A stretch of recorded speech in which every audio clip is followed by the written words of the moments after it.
Good day, everyone. I am MICA, your reporter number 1. Before we start to our topic, I will introduce to all of you my groupmate, Ma'am JORINA ROASA, Ma'am JESSAREI VALERIANO, Ma'am MICA LAZARO, and Sir John Dave MONDILLA. Let's start to our topic. So, what is processing?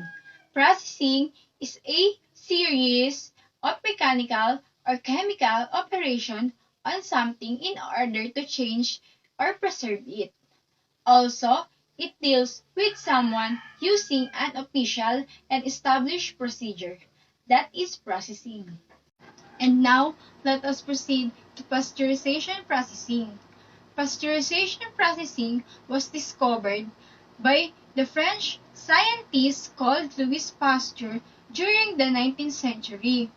Pasteur discovered that heating milk to a high temperature and then quickly cooling it before bottling or packaging it could keep fresh for longer. But today, the process of pasteurization is widely used within the food and drink industry, and it is the most common form of heat treatment used on milk within Northern Ireland. Pasteurization makes sure milk is safe to drink by killing any bacteria and also help to prolong its shelf life. There are two kinds of pasteurization, a high temperature short time or simply pasteurized, and also a ultra high temperature or ultra pasteurized. And now, let us move to pressure cooking. What is pressure cooking? Pressure cooking is the process of cooking food under high pressure, steam, employing water or a water-based cooking liquid in a sealed vessel known as pressure cooker. High pressure limits boiling and permit cooking temperature well above 100 Celsius or 212 Fahrenheit to be reached. So, pressure cooker was invented in the 17th century by the physicist Denis Papin and works by expelling air from the vessel and trapping the steam procedure from the boiling liquid inside. And now, let us move to the topic of factors to determine the length of processing. First, we have a classification or characteristic of a food. Foods can be grouped into categories in different ways depending on their characteristic. Next, we have the size of the package.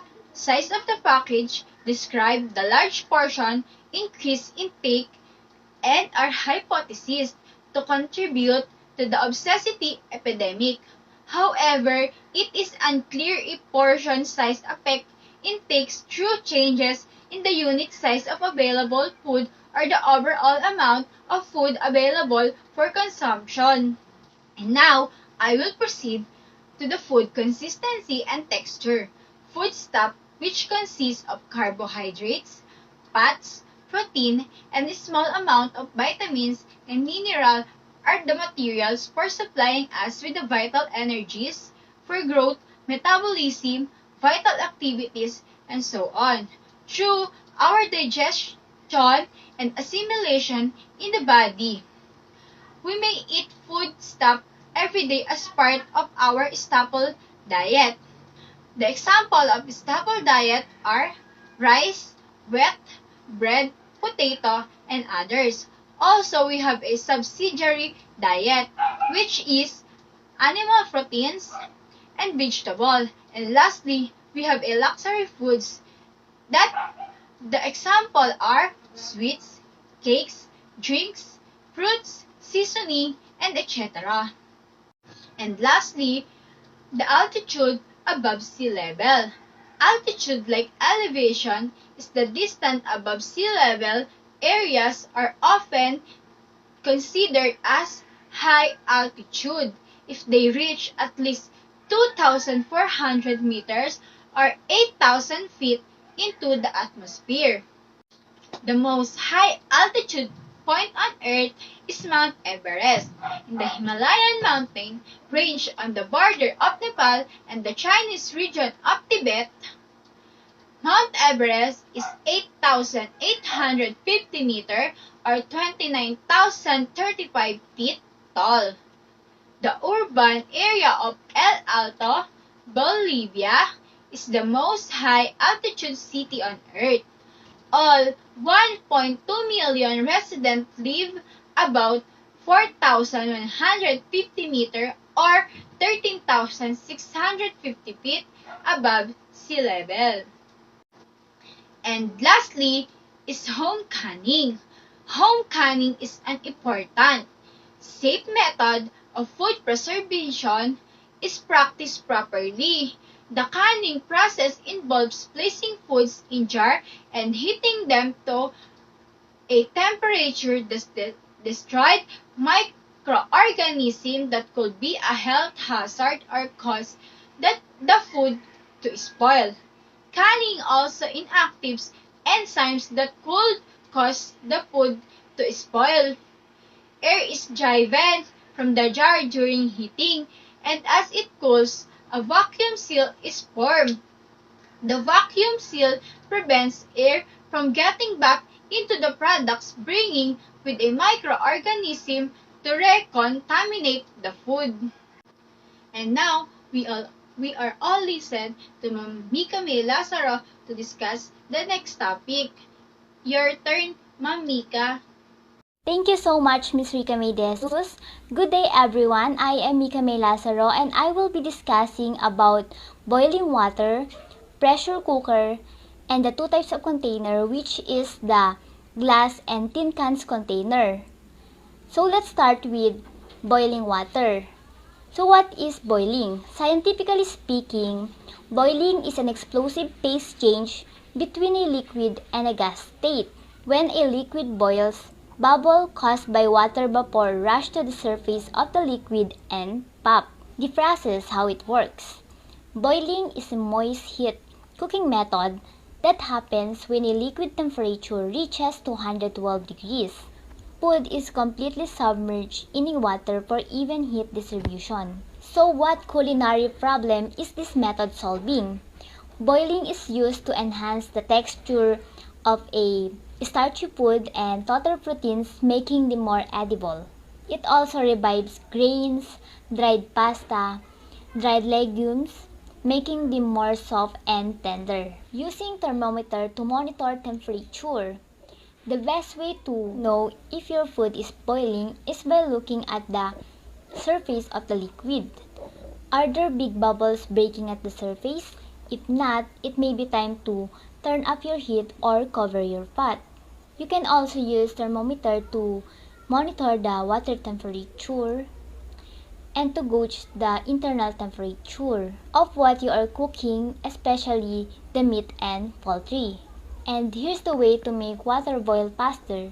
Some science suggests that adding water-soluble substances like salt or sugar to the liquid can lower boiling temperature somewhat, and that makes the water boil faster. And here are some benefits of boiling. First is time.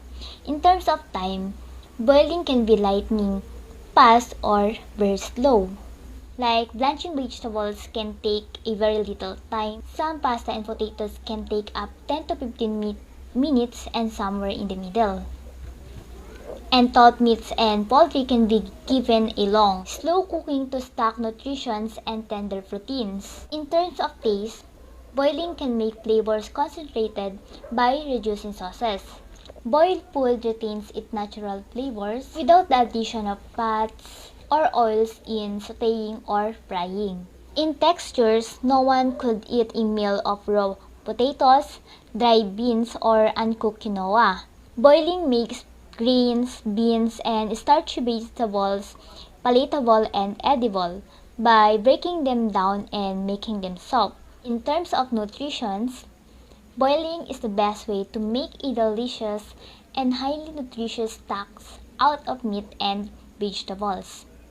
Soup and stews use this to their advantages. How to maintain a boil?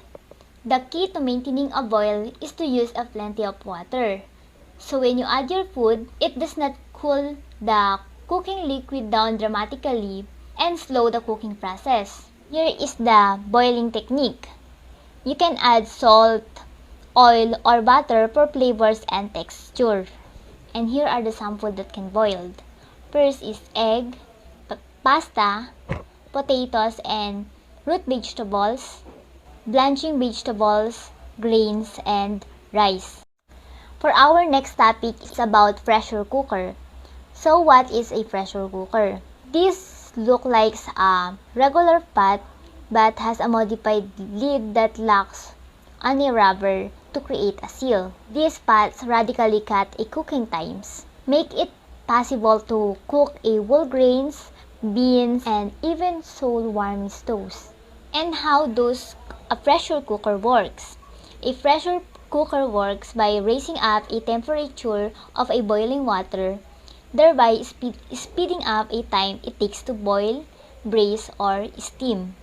To use a pressure cooker, you put the food in the pot and add some liquid, usually a 2 minimum cups, to build a sufficient steam pressure. Once the lid is locked and the cooker is set on high heat, steam develops in the pot and cannot escape. What are the pros and cons of pressure cooking? First in pros is it cooks foods 30% faster than a conventional method like boiling, steaming, and braising. Second is it only uses 50 to 75% of energy due to shorter cooking times. Third, cooked food retains more vitamins and minerals. And lastly, it provides constant atmospheric condition inside a cooker. And the cons in pressure cooking is first, it does take some getting to use. It's not simply a pot with a lid. Checking doneness is not as simple as lifting a lid. The lid is locked on full pressure before you can lift the lid. And food can easily overcook if left in the pressure cooker in the few minutes too long. What are the best food to cook in a pressure cooker and why? Pressure cooker is a moist cooking method, so foods that taste good in boiled, braised, or simmer are best. Good options include soups, stews, stocks, dried beans, whole grains, risotto, polenta, and grits. Dense vegetables like beets and carrots, and meat otherwise. Beef chunk, pork shoulder, and chicken parts. There are 3 basic pressure release methods. First is a natural release. It achieved by turning off the heat and letting the pressure drop naturally. Second is running the pot under the cold water. And last is the quick release, which are both means manually opening the release valve on the cooker. And for the last topic that I will be discussing is about container. Let's start with glass container. Glass jars and bottles are very popular for packaging foods. These are mainly used for packing foods like different preservatives. And also, a glass is the oldest packaging materials, going back about 500 years. And using this have advantages and disadvantages. The first advantages is they protect food from moisture, pests, and microorganisms. This is because it provides a great barrier wall against gases and microorganisms. And it is very useful as it can be processed under the heat. And this is easy to sterilize. That is why it is easy to reuse and recycle, rigid and can be stored, and are transparent to display the content inside or the food inside. And the disadvantages are they are heavier and can easily break. So the transportation can cost too much and the broken pieces of glass can cause injury. And next is about tin cans container. Unlike glass jar, tin can only use one time. Can is a container for distribution or storage of goods made of tin metal. And this has different sizes. Like the examples provided in our PowerPoint presentation, the number 1 cans size 11 ounce, which is equivalent to 1 1/3 cups. The number 2 size 1 pound 4 ounce, which is equivalent to 1 1/2 cups. The number 3 can size 51 ounce, which is equivalent to 5 3/4 cups. The number 5 can size 56 ounce, which is equivalent to 7 1/3 cups. The number 10, which is equivalent to 12 cups. And lastly is a sealing equipment. Encompasses machines and devices whose tasks range from enclosing packages in a flexible films to closing up boxes, cartons, and bags. And here are the different types of sealers and sealing equipment. First is band sealers. Band sealers are used to seal pouches, and it can be vertical or horizontal. Second is blister sealers. These are used to attach therefore blister to a paperboard or film backings. Third is clamshell sealers. Clamshell sealers are generally handheld devices designed to add tamper resistant to self-locking. Clamshell forms that are commonly used for pre-made sandwiches, salads, hardware items, and etc. Number 4 is crimp sealers. Crimp sealers use heat and pressure to seal pouches, usually one at a time. Number 5 is L-bar sealers. L-bar sealers are used with film to create 3 sealed edges from double over lengths of materials or independent tops and bottom webs. Number 6 is vacuum sealers. Vacuum sealers are primarily used for food and meat packaging, owing the benefits of low oxygen levels for retarding spoilage. Number 7 is case and carton sealers. These use taping heads to apply adhesive tape to the flaps of case, carton, etc. Lastly is the cap and bottle. The bottle are capped before passing through the sealers, with a tamper-proof closure held by the cap until it's sealed to the bottle neck. And that's it for my discussion. I hope you learned. And here is Miss JORINA ROASA to discuss the next topic. Thank you, Miss MICA LAZARO. I am JORINA ROASA from Bitalag 2A. Now, I will discuss the preparation for canning, selection of materials, and spoilage agents. Preparation for canning. Preservation, food by canning, is safe method of the food preservation, and it is effective in retaining most of the nutrients. It is also protect the flavor, color, and texture of the food, and the resulting product is similar to what would be found when cooking the food in the home. Canned foods are nutritious, safe, convenient, and ready to eat. Step by step for canning. Step 1. Fill the water bath canner and heat the water to a boil. Make sure you put the rack in the bottom of the canner before filling it. The water level needs to be 1 to 2 inches above the jars. Step 2. Wash your jars, rims, and lids. Only sterilize jars if necessary. First, wash them in hot, sea water and rinse them well. If you be making a recipe that requires processing the filled jars in boiling water for 10 minutes or more, it's not necessary to sterilize them beforehand. Step 3. Use a canning funnel to add sauce to each jar. Step 4. Measure and double-check the head space.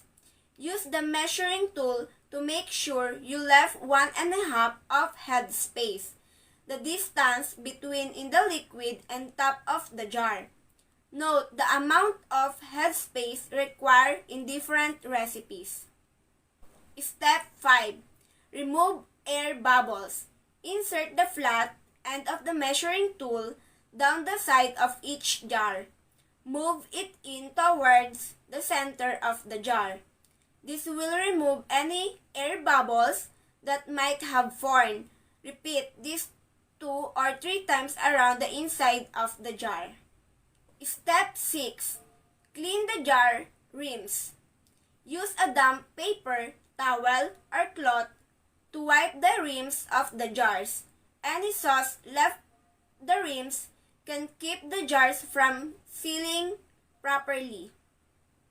Step 7. Put lids on jars. Place a clean lid on top of each jar. Step 8. Place and tighten the rims of the jar lids. Screw the brands down and tighten them just until you first feel resistance. This is called fingertip tight. Don't over tighten. Step 9. Put jars in canner of boiling water. Use the jar lifter to pick up the jars and place them in the canner. Add jars carefully to the rack of the bottom of the canner, making sure the bottoms are resting flat of the rack and remain upright.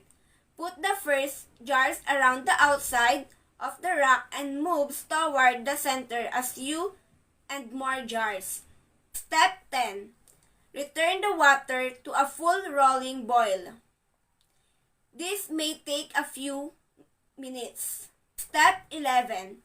Bring canner to a full boil again and process for specified time. With cover on, process jars at a gentle, steady boil for the time indicated in the recipe. Process time for the marinara sauce is 35 minutes for pint jar and 40 minutes for quart jars. Step 12. After processing time is up, turn off heat, remove canner lid and leave jars in canner for 5 minutes. Step 13. Remove jars with jar lifter and let cool. Set them upright on a towel to cool with appropriately 1 to 2 inches between them. Do not retighten the rims. You may hear a pinging noise as the jars cool and seal. The jars should not be disturbed for 12 to 24 hours. Step 14. Check the seals. After they have rested for at least 12 hours, press the center of each lid. There shouldn't be any give to it. If it gives to your finger pressure, that means the seal isn't good. Refrigerate and use it soon, or freeze the content. Step 15. Label and store. Label each jar with the content and date. Store in a cool, dark, dry place. Step 16. Enjoy your homemade canned goods. Selection of materials. One cannot expect to get good quality product from poor quality materials. The stale of odor of poor material cannot be removed by processing. Example: fish that are not fresh may be further desiccated or to be further damaged during processing into final product. The quality of the raw fish is one of the most important factors in determining the quality of the finished product. If the raw product is of inferior quality, it is not possible for the canned product to be a high quality. Each step in processing has the potential to lower the quality of the product. Transporting and storing.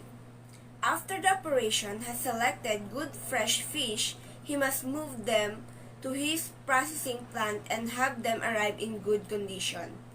This may involve the use of crushed ice on the fish, of the use of refrigeration truck, keeping them out of the sun and transported rapidly to the processing plant. At the cannery, they should be kept cold until use. The fish should be pre-cooked immediately to preserve them until ready to process. But, as a general rule, the fish must be used immediately, kept in refrigeration or ice. Storage condition should not become a source of contamination. Butchering and cleaning. This operation involved the scaling, evisceration, removal of parts not to be canned, and though washing is either salt or fresh water, the scaling may be done by hand with serrated edge escapers, the edge of knife of other means devised by technician. Washing is usually done both before and after butchering. Fish shall be safe sanitary water before butchering. The washing may be done in different forms. Care should be taken that the fish does not remain in the water long enough to become soft and spongy. Free canning preparation. This step may be involve a number of operations such as steaming, soaking, drying, smoking, frying, salting, mixing, grinding, pre-cooling, and cutting to can size. However, the operation may vary for different products. Filling into cars or jars. Most products sold commercially are required to have a definite weight of fish exclusive of any liquid added to the can. Fish and the liquid added to the can should be packed tightly to prevent it from shaking around and breaking up into undesirable looking pieces. Requires the fish to be packed in orderly fashion. Although there are packing machines, most of the fancier pack are done by hand. In filling the can, a space of about 18 of an inch should be left in the top. Exhausting and sealing. Exhausting is the removal of gases from canned product to produce a vacuum. This lowers the possibility of oxidative changes in the product during storage, decreases the possibility of the can failure from internal pressure during processing, and gives some indication that gas-producing microorganisms are not still alive in the can. Exhausting process needs carefully attention. It can be done in a number of ways. Heat processing.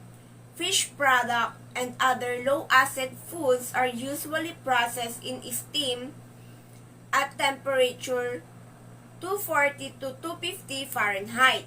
This operation is usually out in heavy metal airtight receptacles that will stand internal pressure of 20 and 30 pounds or more to the square inch. Usually, the retort is equipped with particularly small kitchen pressure cookers, generate steam from water inside the unit by the application of heat from burning wood, coal, gas, or charcoal, or electric heating units. Cooling. Canned products are canned immediately in running water to avoid overcooking, while bottled products are left to cool at room temperature. Shipping and storage. Canned products are left for 7 to 10 days prior of shipment. Products are packed in carton boxes and are stored in cool, dry place. Spoilage agents. What is food spoilage? Food spoilage means the color, flavor, taste, texture, and nutritious value of a food is unsuitable and not edible to human. If food items are kept for a long period of time and not stored properly, they get spoiled, such as food items are bad for health. When food items kept for a long time get spoiled as germs start growing on it. Once the food is spoiled, it cannot be eaten and has to be thrown away. Spoilage is process in which food item deteriorate to the point in which is not edible to human. Cause of spoilage. The food and water may be infected by germs. Flies carry germs. When they sit on our food, they pass on these germs to our food. There are various factors which are responsible for food spoilage, such as bacteria, mold, yeast, moisture, light, temperature, and chemical reaction. Bacteria. They are the most abundant microorganisms found on the earth. They are tiny in size and vary in shape. Some bacteria are useful also. They help to convert milk into curd. Protozoa. They are single-celled microorganisms that cause disease, like food poisoning, etc. Fungi. They are found in damp and warm places and grow on the dead and rotting matter. Temperature. Temperature is one of the major factors which is responsible for food spoilage. Preserving food can help to avoid wasting of food. The next presenter, Mr. Dave Mondilla Martin. Thank you, Ma'am JORINA. Good day, everyone. My name is Dave Martin M. MONDILLA, and today I will discuss the operation after processing and the methods of preservation. The operation after processing are packaging and labeling, then storage. Packaging is the exact process of putting your product into containers for easy distribution. It is used to protect the product inside so that the consumer can use the product with the full functionality despite of the harsh situation during delivery of the product from warehouse to markets and convenience stores. The function of packaging is first, promoting and selling the product. Number 2, defining product identity. Number 3, providing information. Number 4, expressing customer needs. Number 5, ensure safe use. And number 6, protecting the product. So why packaging done after processing of food items? Simply stated, packaging maintains the benefits of food processing after the process is complete, allowing food to travel safely for long distances from their point of origin and still be wholesome at that time of consumption. Next is labeling. Labeling is any written, electronic, or graphic communication on the packaging. The main function of labeling is to inform customers about the product content and give direction for use, and protect businesses from legal liability if someone is injured while using the product. The objectives of labeling are brand identification and description and promotion. So there are 3 kinds of label. First, brand label. It gives brand name and trademark or logo. Number 2, descriptive label. It gives information about product, use, construction, care, performance, and other features. Number 3, grade level.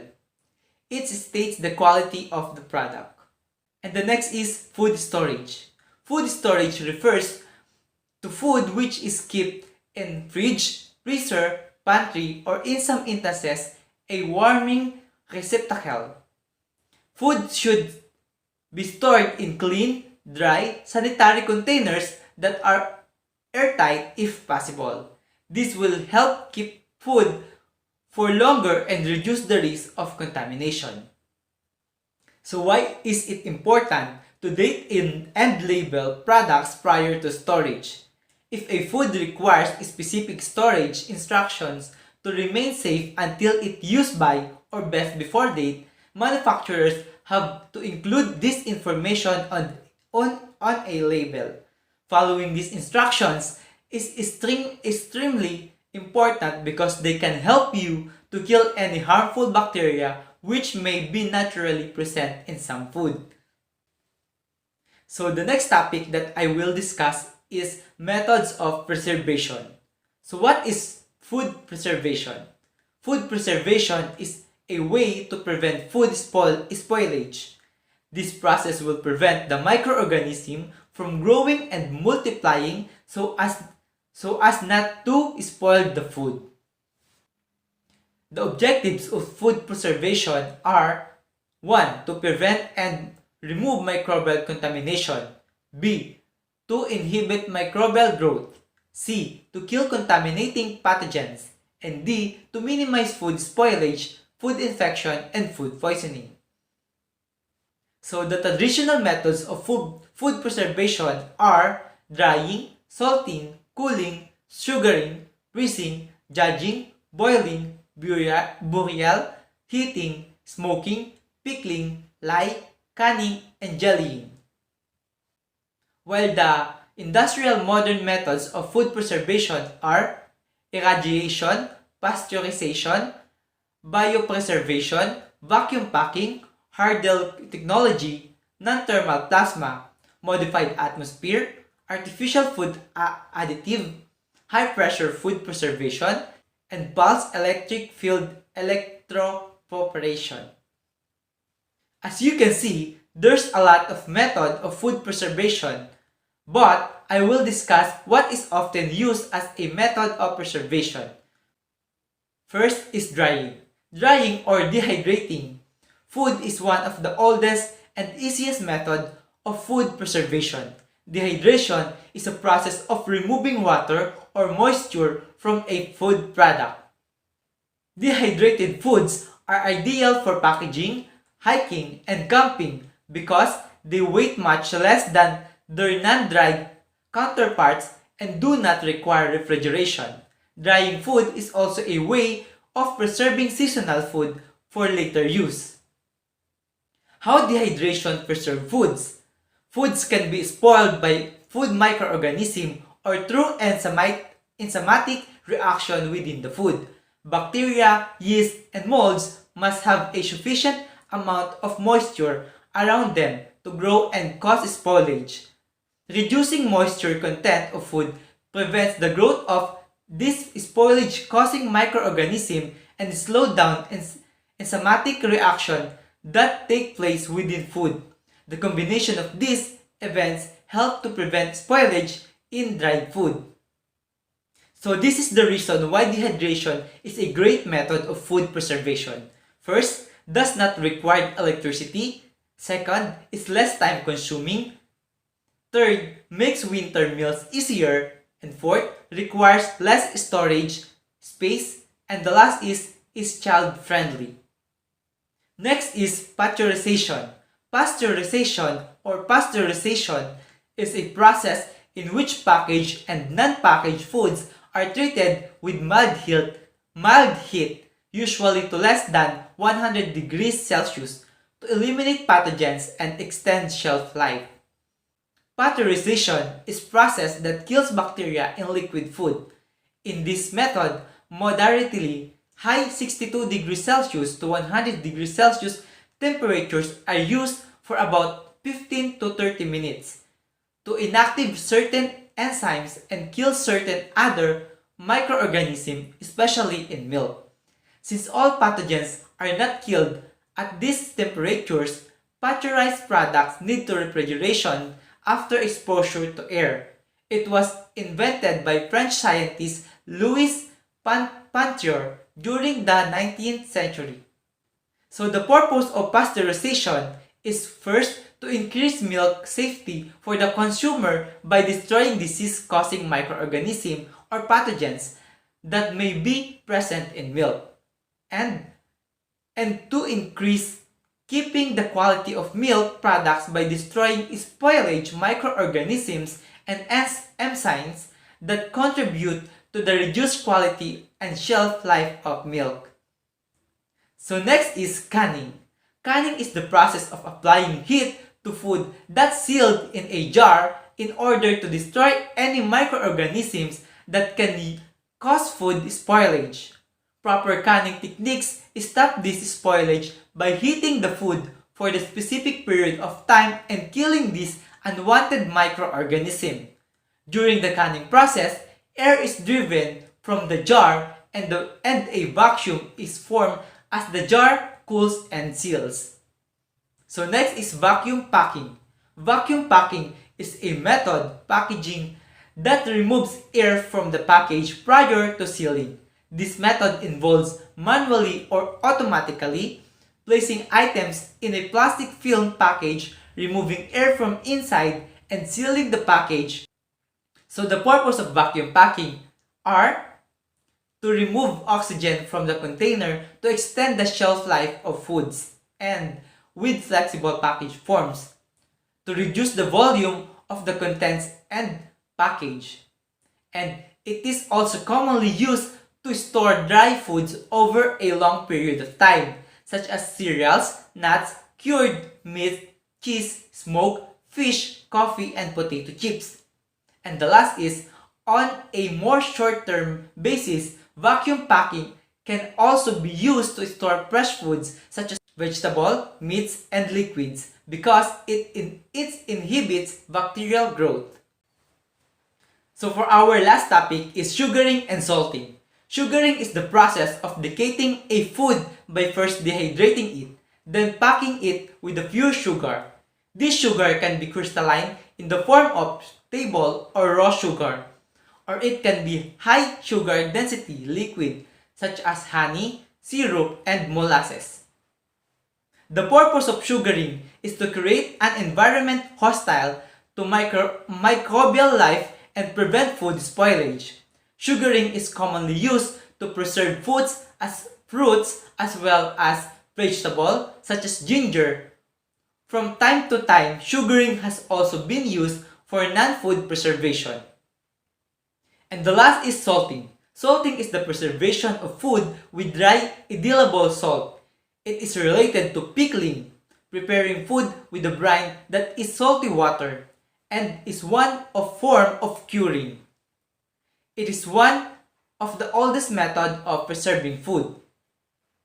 Salting is used because most bacteria, fungi, and other potentially pathogens organisms cannot survive in highly salty environment. Due to the hypertonic nature of salt, any living cell in such an environment will become dehydrated through osmosis and die or become temporarily inactivated. And that's all for this topic. I hope you learned a lot about operation after processing and methods of preservation. Now, Mom JESSAREI will talk about some problem of canning and canning equipment. Mom JESSAREI. Thank you, Mr. Mondilla Dave Martin, for that wonderful presentation of yours. You are truly appreciated for sharing your knowledge. Now, let me introduce myself. I am VALERIANO JESSAREI C from BTLED 2A.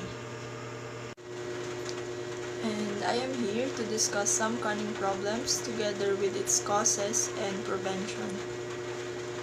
Now, let's proceed in canned foods. The first problem is loss of liquids from jar during processing. Now, I'm going to discuss the possible causes and prevention to this problem. One of its possible causes are lowering pressure in canner suddenly after processing food. Prevention. Allow pressure to drop to zero naturally. Wait 10 minutes before opening after the weight is removed from canner lid. Another cause is improper seal from the type of closure used. And its prevention is to follow the manufacturer's instruction for closure used. The third possible cause is that ring binds is not tight enough. And the third prevention is jars should be covered with 1 to 2 inches of water throughout processing period.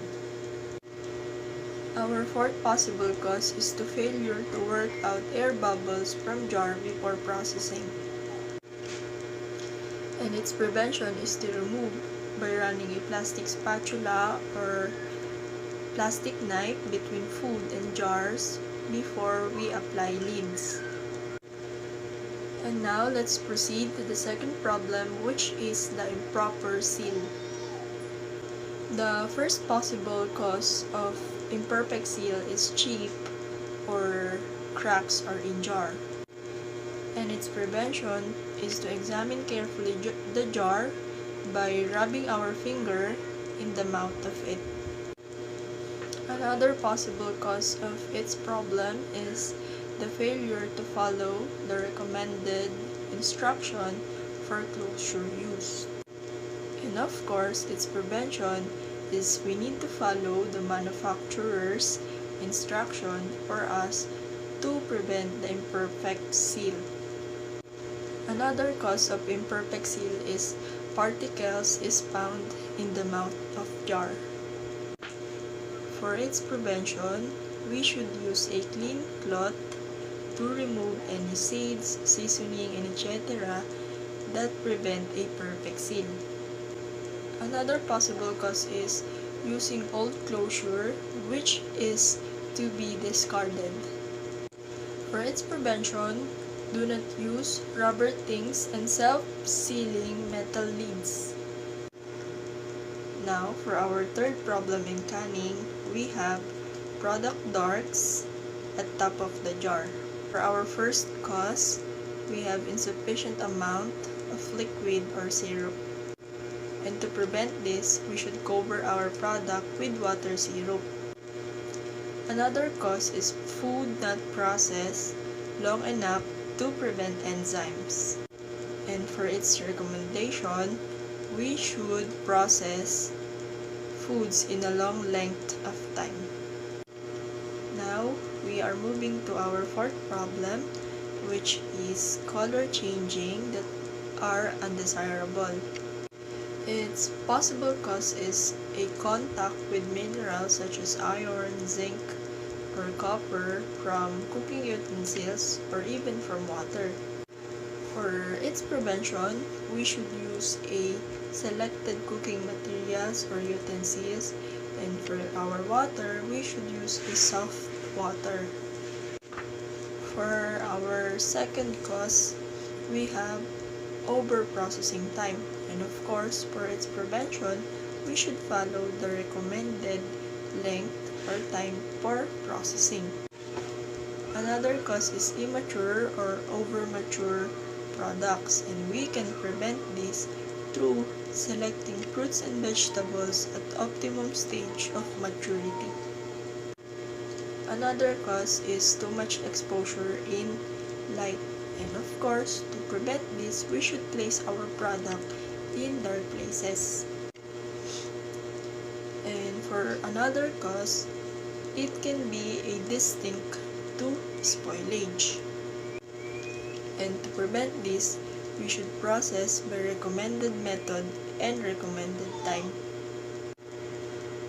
For our fifth canning problem, we have cloudy liquid, and it sometimes denotes spoilage.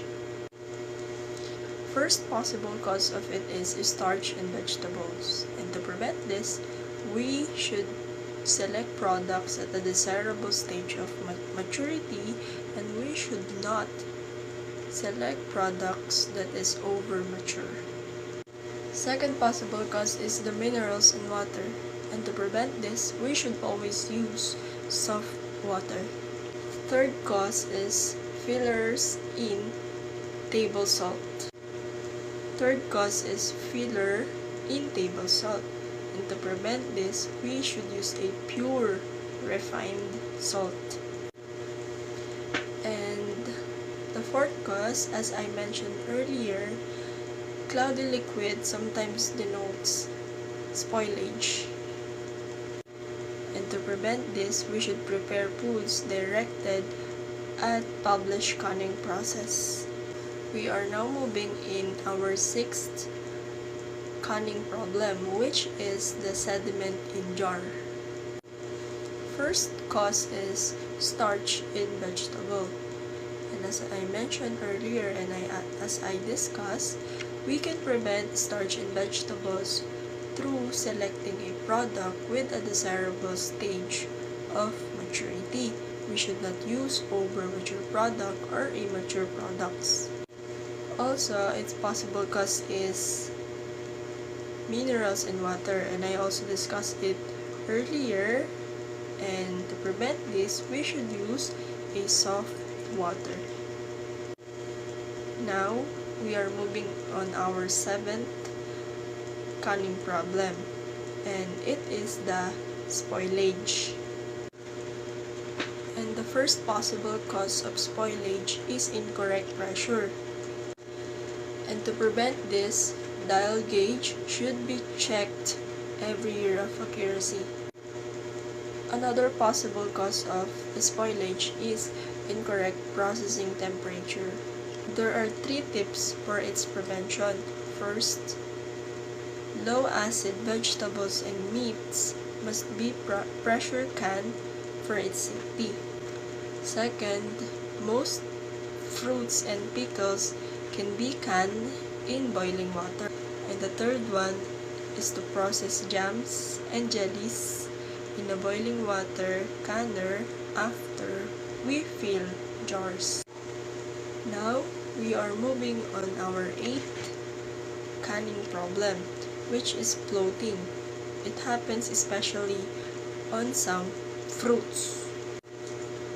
First possible cause of it is over-processing of fruits. And of course, to prevent this, we should follow the proper processing time. Another cause is food is lighter than syrup. And to prevent this, we should use a firm, ripe fruit. Another, we should heat before we pack. And another tip is to use light to medium syrup. And the third possible cause of it is improper packing. To prevent this, we should pack fruits as closely as possible without crushing it. Now that we are done with our lesson, which is the some canning problems, let us now proceed in canning equipment. Now let's proceed to our first equipment, which is the water bath canner. It is a large covered cooking pot with a rack. Take note that wash kettle is not recommended because the middle jars is not getting enough heat on it. The canner must have tight and fitting lid and rack.